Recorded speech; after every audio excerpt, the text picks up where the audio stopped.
आउज़ु बिल्लाहि मिनश्शैतानिर्रजीम बिस्मिल्लाहिर्रहमानिर्रहीम।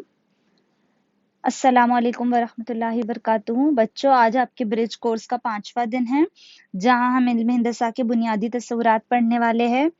और इसमें भी सबसे पहले हम मुतवाज़ी खुतूत और इनके तकाते पढ़ेंगे। यहाँ देखिए, मुतवाज़ी खुतूत क्या है? तो जो कभी भी एक दूसरे को कता नहीं करते।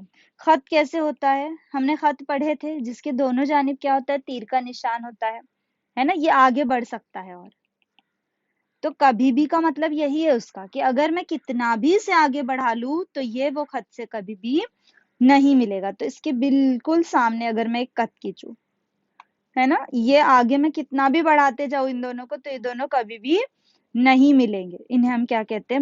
मुतवाजी खुतूत। अगर इसे एम ले लूं और इसे एल ले लूं तो ये एम और एल क्या हो जाएंगे? मुतवाजी खुतूत हो जाएंगे। अब देखिए, खते तकाते क्या है? तो कोई भी दो खत, जैसे यहाँ एम और एन दिया है इसने, कोई भी दो खत अगर इस तरह है और इसको एक खत काट रहा है इस तरह, है ना, इसके हिस्से कर दे रहा है, दो नुकात पर काट रहा है, कट कर रहा है, तो इसे हम क्या कहते हैं? कि ये जो है खते तकाते है। क्या है? खते तकाते है।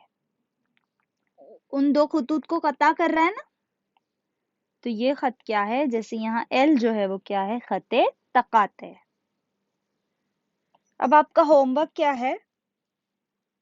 इसमें आपको खते तकाते बताना है कौन सा है सबसे पहले। अगला, ये जो जोड़ी है, ये और ये दो जाविये, ये जोड़ी कौन से जावियों की है? ये आपको बताना है। ये आप कैसे बताएंगे? जी हाँ, बिल्कुल आपको लिखना है ना। ये ब्रिज कोर्स आपको मुकम्मल करना है, आपको इरादा करना है, तो आपको लिखना है कि ये दोनों जाविये कौन से हैं। जज़ाकल्लाह। अगले लेक्चर में हम 6ठे दिन का ब्रिज कोर्स पढ़ेंगे।